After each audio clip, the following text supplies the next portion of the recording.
अस्सलाम वालेकुम बच्चों, आज हम लोग चैप्टर नंबर 13 के एक्सरसाइज के शॉर्ट क्वेश्चन आंसर करेंगे।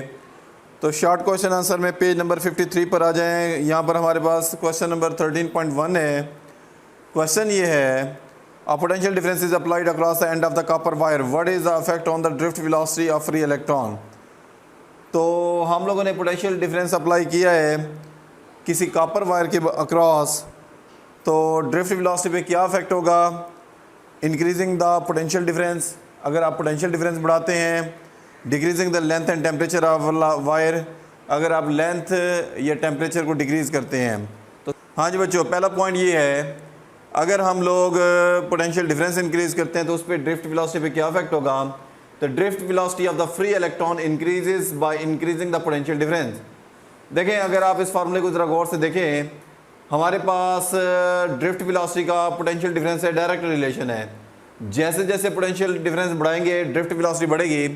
पोटेंशियल डिफरेंस असल में एक किस्म की पुशिंग पावर समझ लें, और जैसे जैसे पोटेंशियल बढ़ाएंगे एक पुशिंग पावर बढ़ेगी इलेक्ट्रॉन के ऊपर, जिससे उनकी ड्रिफ्ट वेलोसिटी जो है वो बढ़ जाएगी, इलेक्ट्रॉन जो है वो क्विकली मूव करेंगे। तो बच्चों, मैंने जैसे आपको पहले बताया था कि वोल्टेज ऐसे है जैसे पानी वाले पाइप में पानी का प्रेशर होता है। प्रेशर बढ़ने से पानी की मिकदार ज़्यादा होती है, तो वैसे ही वोल्टेज बढ़ने से करंट ज़्यादा आता है। तो यहाँ पर वोल्टेज करने से करंट ज़्यादा तभी आएगा जब उनकी ड्रिफ्ट वेलोसिटी बढ़ेगी। तो पोटेंशियल बढ़ने से ड्रिफ्ट वेलोसिटी जो है वो इंक्रीज़ हो जाती है। इसके बाद इसका दूसरा पार्ट है decreasing the length and temperature of wire. अगर हम वायर की लेंथ या टेम्परेचर को डिक्रीज़ करें, अगर हम लेंथ को डिक्रीज़ करेंगे तब भी रेजिस्टेंस डिक्रीज़ होगी, टेम्परेचर डिक्रीज़ करने से तब भी रेजिस्टेंस डिक्रीज़ होगी, और रेजिस्टेंस के डिक्रीज़ होने से ड्रिफ्ट वेलोसिटी जो है वो बढ़ जाएगी, क्योंकि यहाँ पर ये इन्वर्स रिलेशन है। तो जितनी रेजिस्टेंस कम होगी उतनी ड्रिफ्ट वेलोसिटी ज़्यादा होगी। तो ये बच्चों क्वेश्चन यहाँ पर इस तरह से कंप्लीट हो जाता है। क्वेश्चन नंबर है 13.2, do bends in the wire affect its electrical resistance. अगर वायर में बेंड आ जाए, क्या उसकी इलेक्ट्रिकल रेजिस्टेंस में अफेक्ट पड़ेगा। तो इसका आंसर है no. No bend in the wire do not affect its electrical resistance. भाई, इलेक्ट्रिकल रेजिस्टेंस का ताल्लुक जो है वो बेंड से नहीं होता। रेजिस्टेंस आपको पता है कि रेजिस्टिविटी पे डिपेंड करती है, लेंथ पे डिपेंड करती है, और क्रॉस सेक्शनल एरिया पे डिपेंड करती है। तो इस फार्मूले में कहीं पर भी रेजिस्टेंस की डिपेंडेंट बेंड पे नहीं है। तो बेंड वायर में आने से कभी भी रेजिस्टेंस चेंज नहीं होती, लेकिन टेम्परेचर, लेंथ, एरिया और रेजिस्टिविटी के चेंज होने से चेंज हो सकती है। क्वेश्चन नंबर है 13.3, इसके दो पार्ट हैं। सबसे पहले ये ए है, ये कार्बन रजिस्टर है। इसमें ये 4 बैंड है, फर्स्ट ब्राउन है, दूसरा ग्रीन है, थर्ड रेड है, और लास्ट वाला गोल्ड है। अगर इस तरह के कलर बैंड होगी तो उनकी रेजिस्टेंस की वैल्यू क्या होगी। आपको पता है कि कार्बन रजिस्टर बहुत स्मॉल होते हैं, इनकी वैल्यू इनके ऊपर नहीं रखी होती, इनके ऊपर कलर बैंड होते हैं। उस कलर बैंड से हम लोगों ने कैलकुलेट करना होती है इनकी रेजिस्टेंस को। तो हमारे पास कार्बन रजिस्टर जो टॉपिक हमने डिस्कस किया था, ब्राउन का कोड 1 होता है, ग्रीन का कोड 5 होता है, रेड का कोड 2 होता है, लेकिन हमने 2 नहीं लिखना होता, 2 ज़ीरोज़ डालनी होती हैं। तो इस तरह से बच्चों ये 1500 ओमेगा बन जाएगा। और गोल्ड, ये जो 4th बैंड होता है, ये मैंने आपको बताया था टॉलरेंस होती है।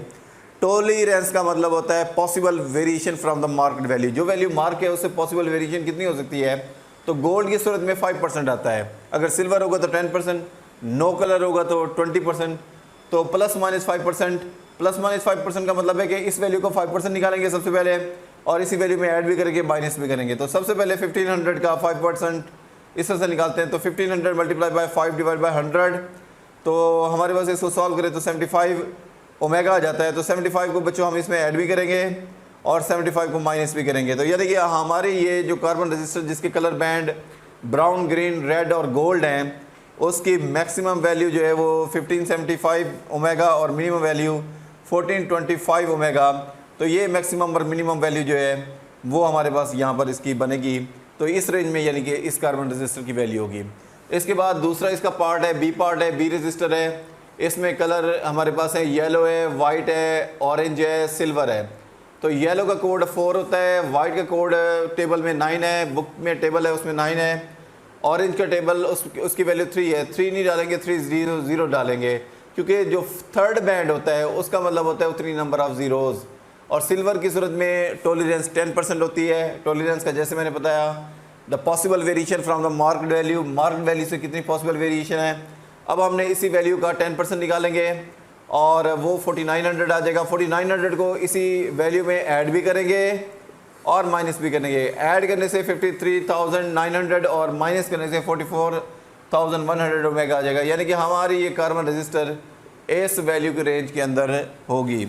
इसके बाद हमारे पास क्वेश्चन नंबर है 13.4, why does the resistance of conductor rise with temperature. Temperature बढ़ाने से रेजिस्टेंस क्यों बढ़ती है? जैसे ही टेम्परेचर बढ़ाएंगे फ्लोइंग जो एटम्स हैं वो वाइब्रेट करना शुरू कर देंगे। जब एटम वाइब्रेट करेंगे तो फ्लोइंग इलेक्ट्रॉन का उनसे कुलयन बढ़ेगा, इलेक्ट्रॉन का फ्लो स्लो हो जाएगा, दूसरे अल्फाज में रेजिस्टेंस बढ़ जाएगी। As the temperature of conductor rises the amplitude of vibration of the atom in the lattice increases and hence the probability of the collision with the free electron increases. जब flowing electron का atom के साथ कुलयन बढ़ेगा atom की vibration की वजह से, तो ज़ाहिर इलेक्ट्रॉन का फ्लो स्लो हो जाएगा, या दूसरे अल्फाज में आप यूँ समझ लें कि रेजिस्टेंस बढ़ जाएगी। तो यूँ समझ लें कि टेम्परेचर के बढ़ने से रेजिस्टेंस बढ़ती है। तो ये बच्चों आज के लिए इतना काफ़ी है, बहुत शुक्रिया।